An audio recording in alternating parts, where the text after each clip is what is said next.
If you've ever built an HDA in Houdini, you might have come across the following problem.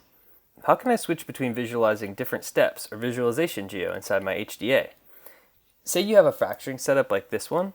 Inside, we're converting our geometry to a volume, noising it up a little bit, scattering some points, and then piping that all into a Voronoi fracture and fracturing the geometry at the end. It'd be nice if while we were using the node, we could check on the volume and the points and see what they're doing. But how can we easily switch between these without unlocking the node and poking around inside? Well, I'm going to cover three pretty straightforward ways of doing this. So if we pop over here to the right, we can see I've got three different examples that we're going to cover for the rest of the video.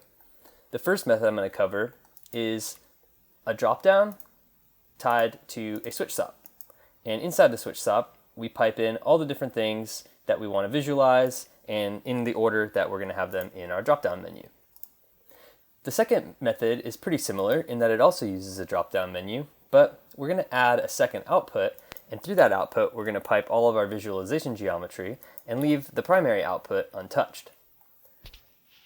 The last method is my favorite, which is a safer combination of the two that also uses the additional output and a menu, but it uses a Python callback to change what's called the output for view flag whenever you change the menu selection. Now that we know what we're going to cover, let's quickly create the example setup that we can use to try some of these methods on. You can find this setup in the accompanying HIP file, but we're also going to build it from scratch here. In that file, it's located under obj-geo1, and it's just off to the left here under initial setup. All right, so let's pop over to our other Houdini session. We'll create a new file, drop down a geometry object, dive inside, and get started creating our example setup. So first I'm going to drop down the rubber toy because he's a pretty good piece of test geometry. We don't need to add a shader. And I'll start off by putting a null down. And we'll just call it input geo. And this will kind of be the input for our setup once we collapse it down to a subnet. So for our really basic fracturing setup, the first thing we need to do is convert this to a volume. So let's drop down a VDB from polygons and wire that in. If we take a look, it creates an SDF by default, which we're not super interested in. So let's change that to a fog volume. And let's set our voxel size to something like 0.05 meters, just so we capture a little bit more resolution in there. The next thing I'm going to do is I'm going to drop a volume VOP down, because right now we've got a pretty uniform volume in here, and I just want to noise it up a little bit. So inside here, let's drop down an anti-alias noise. I'm going to plug the position into P, and then I'm going to multiply our density by this.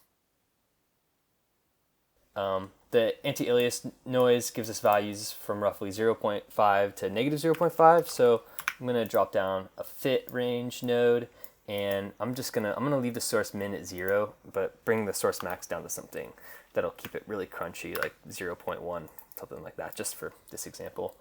The next thing I'll do is I could promote up the frequency to control the noise size here, but one thing I do like to do is I like to drop down a parameter, and I call this something like noise size. Label it noise size. Let's give it a default of something like 0.2. And what I'm going to do is I'm actually going to invert this, which will basically do like a 1 divided by, or to the power of negative 1. And I'm going to pipe this into a float to vector, into all three components there, and then pipe that into the frequency. And now, if we jump up to the top here, we check out our volume VOP, we have this noise size control, and so it's just controlling all the dimensions of the frequency, but instead of the frequency getting bigger when we make the noise size smaller, as we would with like a normal frequency slider, it kind of more like matches the world unit scale size. This is a bit more intuitive, and I think it's kind of how Side Effects does a lot of their noise size, element size sliders and stuff in their noise stops. So let's just put this back to the default 0.2, and the next thing we need to do is we need to scatter some points, because the Voronoi fracture is going to want some points. So inside here we can scatter. 1,000 points is probably way too many. Let's just start with something really low, like 16 points. And we'll turn off relax iterations because we just get a better distribution with that turned off in here. Okay, that's all great. The last thing we need to do is actually add that Voronoi fracture. So drop down Voronoi fracture. Let's get down here at the bottom. Wire these guys up. Let's check out the display flag on him. Okay, we can see there are some cuts. It's always good to drop down an exploded view just to make sure everything's looking kind of roughly how you want it. So that'll do for us. Okay, that's all great. So now we have our really super duper basic setup. One thing I like to do, and that's going to help us later on, is I like to add nulls wherever there's sort of an important step. So in this case, I'm going to add a null under the scatter, and I'm going to call this points. Scoot this down. Let's get a little bit more room. And I'm going to add another null. Let's call this one volume. Drop it down right after our volume VOP. And then let's add one last one here, and we'll call this one like fractured pieces. We'll see this later come into play. Fractured pieces. Cool. So now we have our setup. So if we come here, it's also a good idea to name all our stuff. So let's come back here. We'll say like convert to volume. Let's say like noisy volume. And this one will be like scatter cell points. And that should be good for us. So this is our basic setup.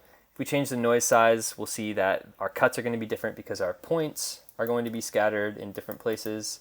All this stuff kind of ties together. And what we can do now is grab our whole setup here, and you can either press Shift-C on the keyboard, or you can come to the Edit menu in the network editor and say Collapse Selected into Subnetwork. Once we do that, it flattens our whole setup down into one little subnet. I'm going to call this subnet fracture. If we dive inside, we can see that everything's off center, off the grid, which is a little annoying. There we go. We have this little input port here, and it's also given us an output port for us. And I like to just call this something like out. And let's finally give all these nulls a different color. Cool. And now that everything's collapsed into a subnet, we can give our first input a label, just so that if we ever hover over it, we can remember what we're supposed to plug into there. So we say geometry to fracture. Awesome. And then we don't have any controls up at the top here, which isn't that useful. So let's come up to the gear menu, say edit parameter interface. And we're done using all of these. So let's grab all 4 of these little input label fields and say make them invisible. And then let's dive in here, hit apply. Dive in here and let's promote up a few of the parameters that we think might be important. So we made this parameter, so we might as well keep it. So let's grab the noise size and promote it up to the top. Let's grab the scatter SOP and this force total count parameter. Let's promote that up as well. And then also let's promote up the voxel size for our initial volume as well. So I like to kind of put these in the order that we're going to use them. So you're probably first going to set the voxel size, then you'll set the noise size of that volume noise, and then the amount of points that we're going to scatter. And that should be pretty much it. We'll come up to the top here. Once I hit apply, we'll see those parameters show up here. Force total count isn't really a very nice name at the top here because we're talking about fracturing. So what would this be? We could say something more like Voronoi cell points or something like that. That's probably a better label, I guess. And let's drag a folder in here so we can keep this stuff organized. Let's call this folder fracture, and I'm just going to call this the fracture settings. I like simple folders. We'll see that it's kind of just puts it in its own little section here. And yeah, there we go. So now we have this is our setup. I'm not actually going to convert this into an HDA just for ease of this video. I don't think we really need that step because everything I'm going to show you, you could use in a subnet or an HDA. But as you can see, if we did, we could come in here and we could view our different steps. But in the end, when we're at the top level here, the only thing that's going to be showing is what's piped into this output SOP that has output index 0. These are 0-based indices, so even, this is the first output, it's output 0. So cool, now we've got our basic setup. Let's head over to that demo file that I'm attaching to this video and the blog post. And let's take a look at that first method that we're going to cover. So if we come over here into this section that says simple switch SOP, we've got this fracture basic switch node. And at the top here, it looks just like ours, except I've added this extra drop-down menu called output. And inside the node, I've connected all of those nulls that we made into a switch SOP. I've also added an extra section here that just kind of randomizes the color of each piece and does an exploded view, just as an extra thing that we can visualize as well. This is actually really simple to set up. It's really just adding a switch SOP, plugging some stuff in, and creating this extra drop-down menu. The problem with this is that we only have one output here. And when we come here, by default, I have it set to output our fractured pieces, which is our final result of this node. But say we want to kind of come in here and check out our volume. You say, okay, here's our volume, that's cool, and here's our points. And you say, oh yeah, okay, those points look good. And exploded view looks like this. You're like, yeah, okay, that's how all my pieces want to look. And then you forget about it, and you go off and you do something else. Well, this is a visualization to us. It's not the final output of our node, but we've left the output on the wrong thing. There's not really any safeguard here to protect the user from leaving this on the wrong selection. And I've definitely, in the past, accidentally left something on the wrong selection for a node like this. Sent it to the farm and like, oh, why is all my stuff wrong? It's really easy to set up, but it's not super duper safe. So if that doesn't really matter to you, then, I mean, easy. Just make a drop-down menu, dump all the stuff you want to output into a switch, voila, that's it. So let's build this together because, you know, oftentimes that is enough to get by with. Let's pop back into our working file, and we've got our initial setup here. I don't want to edit this because we're going to use it as a starting point for all the other examples. So I'm just going to Alt-drag, make a copy of it. I'm going to hit Shift-S to kind of get the rounded wiring style back. And let's call this fracture simple switch. And so let's dive inside here. And the first thing we're going to do is we're going to create a switch SOP. Inside the switch SOP, I'm going to first plug in this fractured pieces null because I want the first thing that we're going to select in the drop-down menu to be the final output of our node. And so next we'll plug in the volume, and then we'll plug in the points. And then I said I added this like extra piece of visualization geo as like an exploded view of the colorized pieces. It's really just something to kind of make the node a little bit more interesting. So first thing I'm going to do is I'm going to come to the Voronoi fracture, and I want to output this thing called primitive cell point, because the way I want to visualize the pieces is I just want to know like which one of these cell points did it come from. I think that'd be kind of cool. So what I'm going to do is I'm going to drop down an attribute wrangle, and I'm going to plug the fracture pieces into this, stick the display flag on it. And what I'm going to do is, if we look, that cell point attribute is a primitive attribute. So I'm going to tell this to run over primitives, say v at cd, which is our color. And then what I'm going to do is I'm going to use a function called hsv to rgb. And what that does is it takes a vector, and the components won't be RGB like they would be if we just piped a regular vector straight into CD. The vector is going to be the hue, saturation, and the value. And what we could do is we could say set, because that's what we need to use in Vex to set a vector based on something that's not just a literal number. So we say set, for the hue, we'll do a random value based on that cell point. And then we'll just leave the saturation and the values at 1 and 1. Control Enter, and there we can see we've got a nice randomization of the color here. So yeah, all right, we'll just call this randomize color.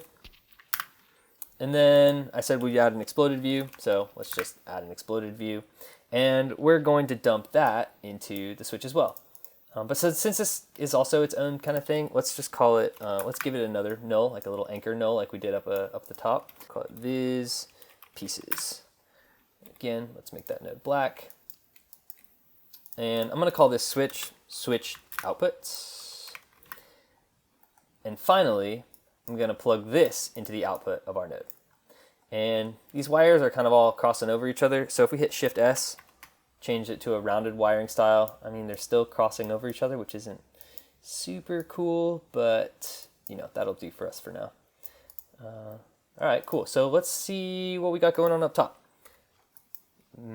Well, it looks like we're just piping out the old, you know, the same thing we did over here, right? Which is to be expected. If we come in here, there's nothing driving the switch here. So if we were to pin this, jump up here and start switching our switch, you can see that we do, you know, start to switch between those different outputs. So what we need to do is we need to come here and click the gear icon again, say Edit Parameter Interface, and we will dive in here, select the switch, grab this Select Input Parameter. I'm just going to drag it up to the top right here. And we hit Apply, we can see that we get the switch slider up top. And while this is, you know, good enough to do the switching, it's really not very user-friendly because people don't know, you know, which index matches up to which visualization mode without actually selecting it. So let's come here. I'm going to change this to, I'm going to call it output. Say output because that's really what we're doing. We're just changing what's going to come out of this output here. And for the type, I'm going to change this to ordered menu. And we'll see that if I hit apply, we get a menu here. But there's no entries because we need to come into this menu tab. We need to add some menu items. So the first thing I'm going to add this item and call it pieces. Say that's the fractured pieces. Next up, we have the volume. So I'm just going to call it the token volume and volume. And this one, we'll call this menu item points, with a label of points. We'll call this one exploded and with a label of exploded view. So if I hit apply here, now we see that we have a menu with some items in it. And I'm just going to hit accept to get rid of this guy. And when we start flipping through here, we can see that now we have a nice drop down controlling our switch stop. If your setup grows and you start to find that having all of these wires crossing over each other is too much clutter, one thing you can also do is instead of piping everything directly into the switch stop is to unplug it all the way and just drop down an object merge. And well, we'll drop down enough object merges for each of our nulls. So that's the fractured pieces, the volume, the points, the exploded view, and we'll dump them all into the switch stop. And then from here, we can select each object merge and just drag in each null into the object merge path here. Oops. And the volume and the points, and then we'll grab the pieces. And so now we can see that if we were to show the dependency links for all the nodes, we see that everybody is pointing to the nulls. And then when we jump up to the top here, our switch performs just as it did before. Just now, we're not plugging everything directly into the switch. We're kind of fetching them first with the object merge, which is also the advantage of having a null at each step, because if we were to modify anything in between, they would get picked up by that object merge as well. So that's just another thing to think about. If you don't want to plug everything directly into the switch, you could do it with these object merges. For now, for the rest of the video, I'm just going to stick with piping everything directly into the switch. Cool, so now that we've finished the first example, let's check out the second method. I'm going to pop over to that example file that will be attached to the video, and if we head over here to this section that says additional output, we can see the second method in action. So it looks a lot like what we just did, except we've got an extra output here, and I put the menu at the bottom of this one, just because this is more of a menu that's going to change what we visualize, what's going to come out of this second output, which will just be meant for visualization. The actual output of the node remains unchanged, which is the biggest plus of this method, because there's really no way that a user is going to be able to pass through the wrong data to the rest of their setup, because out of the primary output, which is always the left one, that data is not going to be changed. If we dive inside, we see that the only thing that's being passed to the output number 0 are these fractured pieces. And we've branched off a second section here and added a second output called visualize, and that is what we're going to tie to the menu. And so if we come to the null here and select the node again and change the visualization output, this is where we can see our visualizing steps. But if we come back to our actual node and we start changing this, the actual final result doesn't actually change. And so that's actually kind of a little bit of a con of this method as well, is that we have to drop another null just to see our visualization geo, and that's not really cool. One thing we could do is we can right click this, we can come to flags, output for view, and then select output to. And now if we start switching this visualization output menu, we can see our visualization geo. And then when we want to see our final result again, we come back to flags, output for view, output 1. It's a bit tedious. I have a blog post kind of outlining how you could bind that to hotkeys, but a lot of people don't really know about this, and they probably don't have hotkeys set up for it either. So the best thing to do would be just to drop the null down and check out your visualization geo there. All right, so let's head back into our working file. And before we get started making the second example, I'm actually going to dive into our initial setup, and I'm going to paste in that exploded view visualizer that we made for the other example, and I'm going to make sure to turn on cell point on the Voronoi fracture. Cool. So I'll jump up. Let's just duplicate this off to the side, and let's call it fracture additional output. And put our display flag on there, dive inside. And what we're going to do first is we're just going to add another output SOP. And this is going to be our visualize output, visualize. And if we jump up a bit, we can see that even though we added the second output, there's only one output port still. And that's because this has got output index 0. This one also has output index 0. We need to say output index 1. The other thing I'm going to do is I'm going to change its color to this dark blue so that we can definitely see that there are two outputs here. Cool. Next thing I'm going to do is I'm actually not going to, I'm going to leave this pipe here alone because we always just want our fractured pieces, which is our final result, to be flowing out of the first output. What I'm going to do is I'm going to drop down a switch SOP.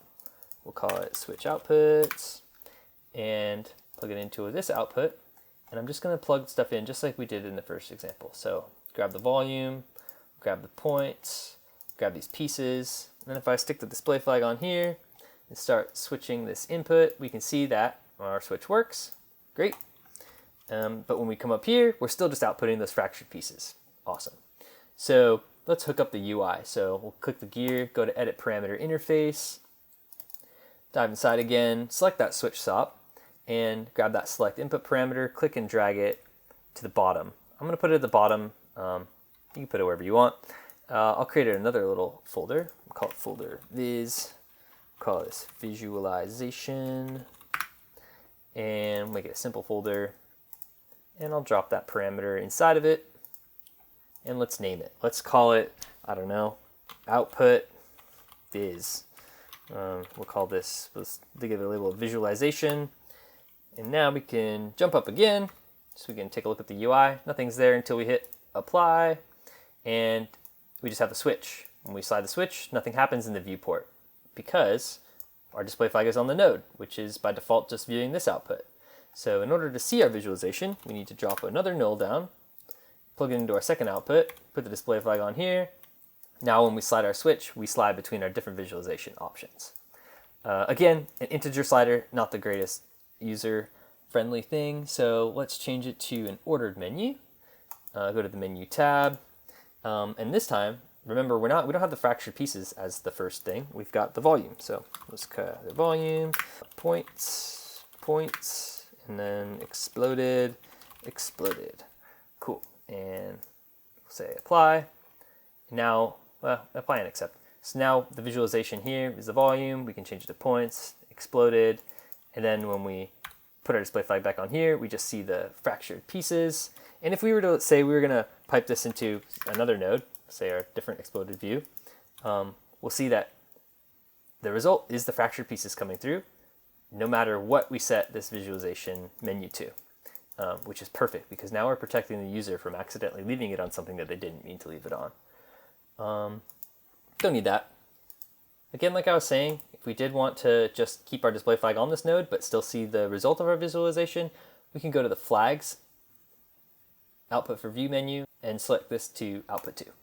And now we can see all our different visualization methods because it's saying here, viewing output 1 visualize. And when it says viewing output 1 visualize, it's getting its name from the name of this SOP here.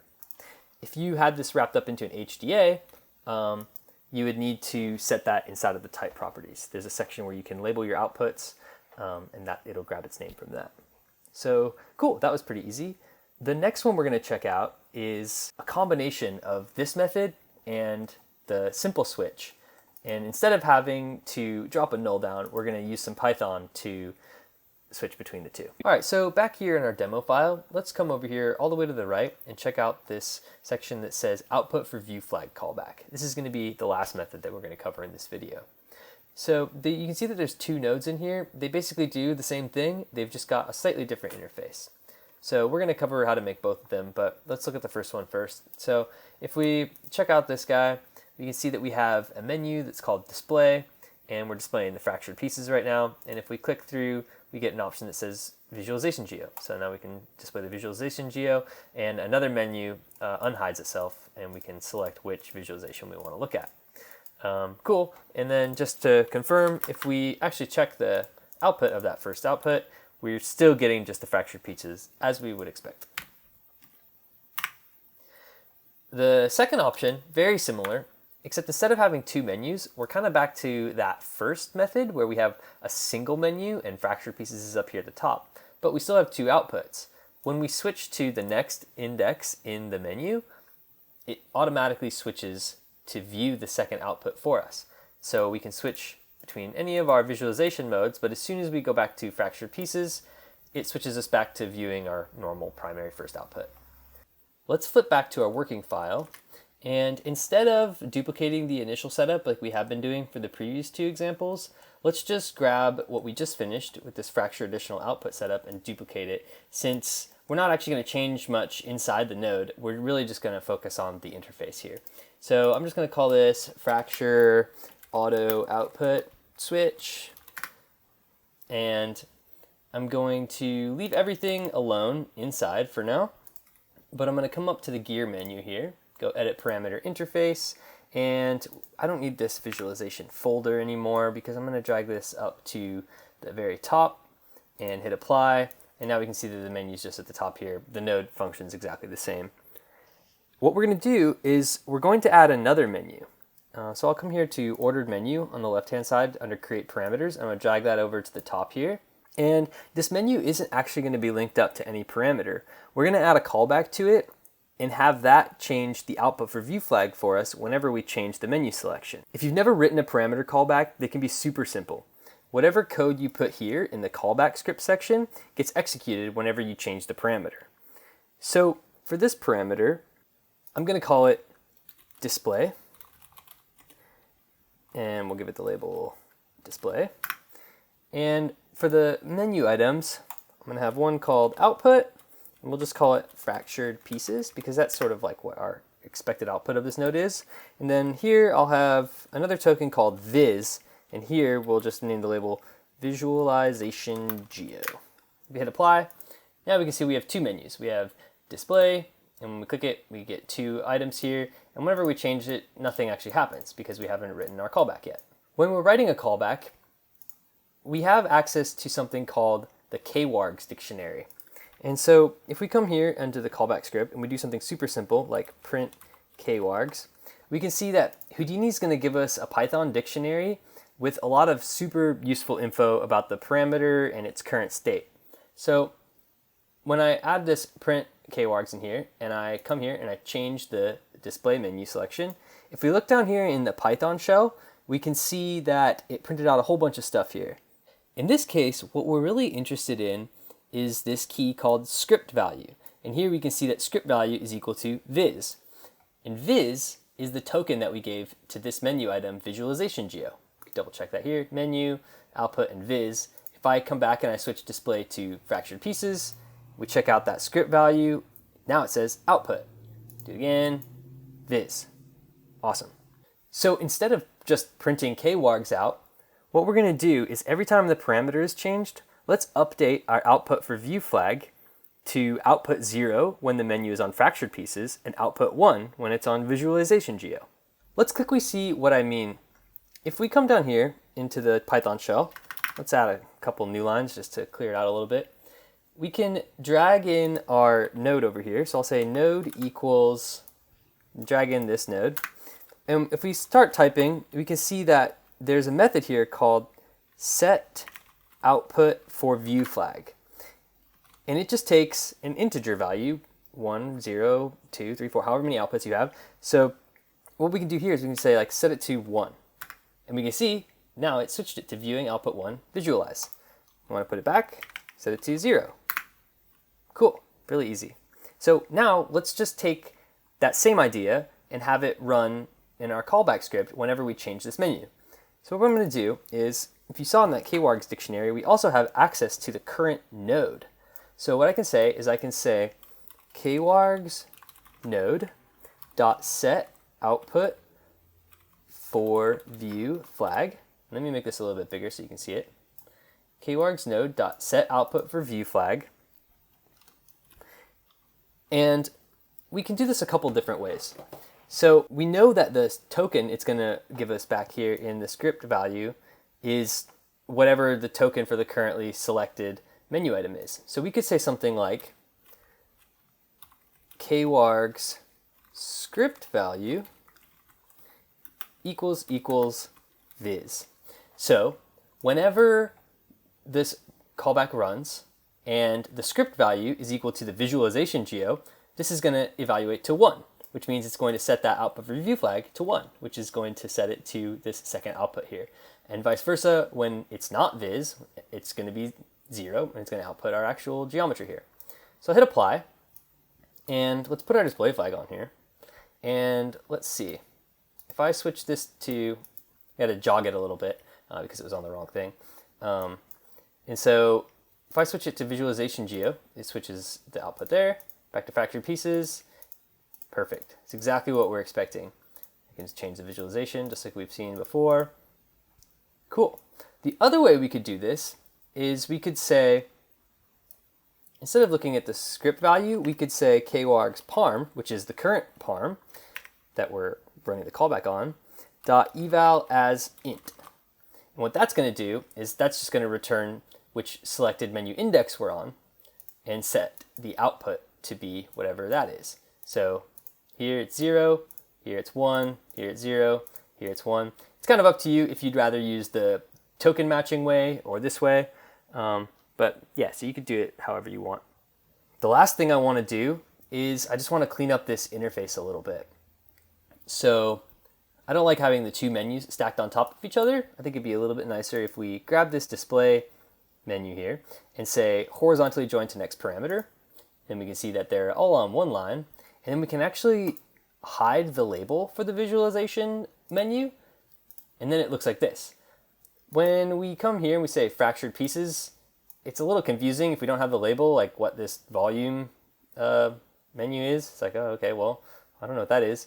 So let's get rid of it whenever we're not selecting the visualization geo section. So let's come to here and say disable this parameter when display, which is the name of our menu parameter, when display does not equal viz. And I'm going to copy this and I'm going to, here, we'll see what disable when does. So now when it's selected on fractured pieces, this thing we can't even like interact with it at all and it's grayed out. Once we select visualization geo, it turns back on and we can use it. And the other thing we could do is we could just copy this expression here and say hide when as well and press apply. And now when we have our fractured pieces showing only, we don't even see that menu. Select it, it comes back. It's just kind of a clean way to tighten up your interface. It might not be super useful to hide it all the time because maybe you do want to have control over what's coming out of this output. So that if you had like another stream or something, you'd be able to flip what the visualization geo is. But you know, depending on how your setup goes, this could be a clean way of organizing your interface. Awesome, so we're just about done. The last thing I want to show is this exact same method, but instead of having two menus, we can flatten it down into one single menu, just like we have with the first example. For this one, I'm actually going to start from the initial setup, kind of from scratch, so we can have one of these run all the way through from start to finish. So I'll come over here to our initial setup. I'll copy it, paste it over here.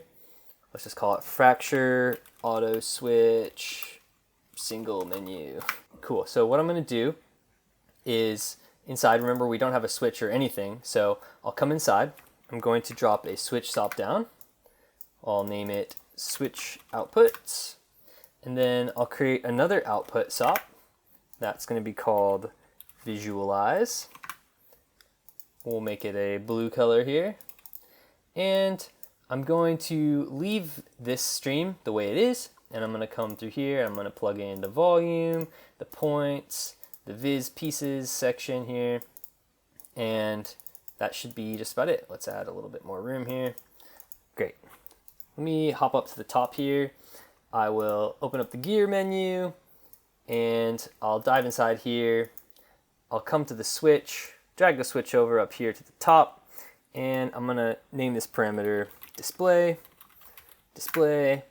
and like we've seen a couple times before now, I'm going to change it from an integer to an ordered menu. And this time, I'm basically going to build this list just like we did the first time. I'm going to call this top part, well, I'll call it output this time, and our output will be fractured pieces. And then for the second thing, we'll be the volume, and then points, and then finally we have exploded and exploded view. All right, cool. I'll hit apply. Oh, forgot to change that output index. So we'll make sure that output index is 1. We can see that we have our 2 outputs here. And when I put the display flag on the node, we can see we're displaying the fractured pieces. And when we change this, we're not actually seeing anything.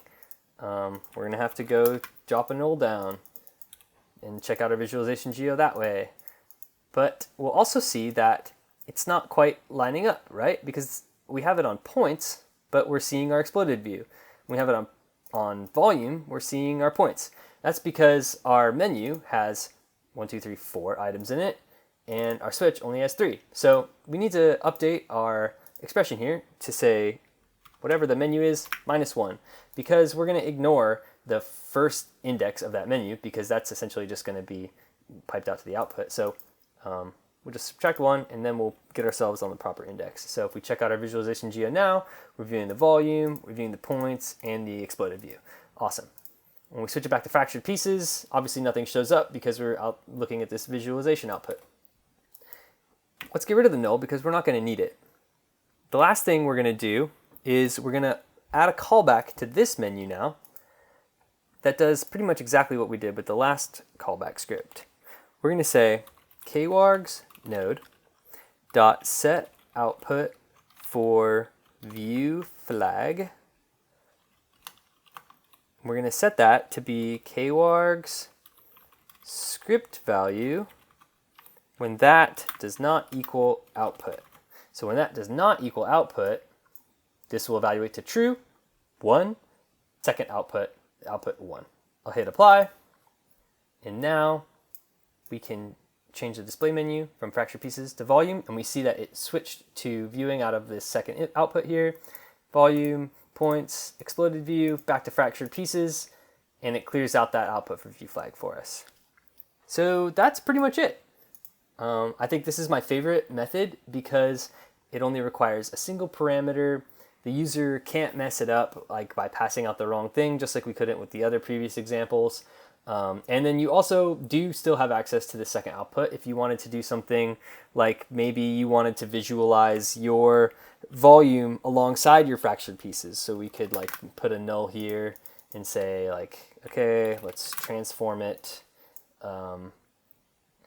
like, I don't know, 1 meter to the left or to the right, and then merge them together and maybe do some kind of flipbook or screenshot or some kind of diagnostic view with these two things together. So you still have access to that, which could be kind of cool. But yeah, and it does all the switching of the stuff for you. You don't even have to worry about clicking through this menu or setting up any hotkeys or anything like that. So that's why this method is my favorite one, and it really doesn't require a whole ton of Python. And that's it. I hope this video has been useful for you guys, and if you have any questions, don't forget to check out the links in the description where this HIP file is included, and pop any questions or feedback you have in the comments. Thanks for watching. Bye.